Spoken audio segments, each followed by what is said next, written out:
after payoff, this deal brings in $738.50. So I just want to know, would you do this deal? Let's take a look at it here. So I'm in a group with this person here, and they just posted their 16th deal, Sweet 16. I just wanted to take a look at this deal with you and take a look at it here, because what's awesome about this one here, it's a 1-bedroom, 1-bath, 732 square feet. The purchase price is $20,000 plus $1,195 in closing costs. So this is something that was told to me early on in this journey when it comes to this, that this closing costs factor in about 10% of whatever your purchase price is. Right now, this one's a little bit below, but by factoring $2,000 for that, you've got some left over at the end here, and you know that you're covered. But that seems to be the golden rule when it comes to this. It always seems to be around 10%. So make sure you remember that when you're buying a property, whichever way, if you're doing self-funding or you're using a private money lender, that there will be closing costs involved, approximately 10% of the purchase price. So this one, he bought it for $20,000 using a PML. So this is kind of cool, because a lot of the ways that it's taught in Scott's book is that when you get a PML, to pay them back and amortize the loan over 5 years and not 4 years.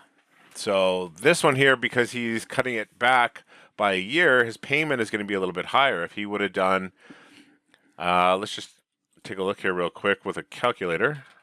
So by paying this off a year faster, instead of doing it over 5 years, it's bringing his payment up to $526.68. It would have been $444 if he would have done this over 5 years.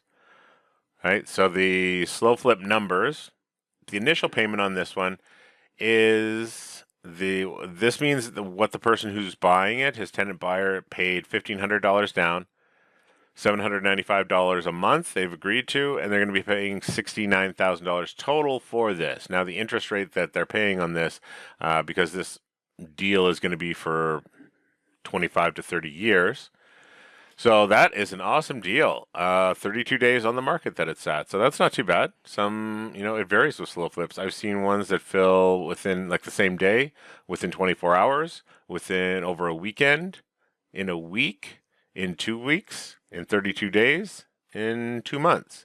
So it just kind of depends. So the PML payment here. So now this is where we get into. Now he's got to pay this person, right? And it's got to come from this monthly payment. Now the PML payment, because he's doing this $526.68 here, plus taxes, plus insurance, which hopefully when you've got these taxes and insurance, paying for these just doesn't make sense to me. Roll this into the cost here and make it part of this monthly payment. Bring whatever this payment is down enough that you can roll this in a little bit, and just make it so that you're not paying this. So the net payment, his net before PML payoff. So while for the next 4 years, he's going to be making $211.82 a month off this, which is a good spread when it comes to this. He could have been making more if it was the $444. So $319 he would have versus the $211. And I mean, over $100 to have it paid off a year faster. I totally get why he's doing it. Would I make the same decision? I'm not sure. Would you make the same decision? Let me know in the comments below. Would you do this deal, and would you do it for 4 years on the payback, or would you do it for 5 years so you get that extra cash flow, right? Because this net after payoff doesn't change. So this is pretty awesome for this person in my group here who did this deal.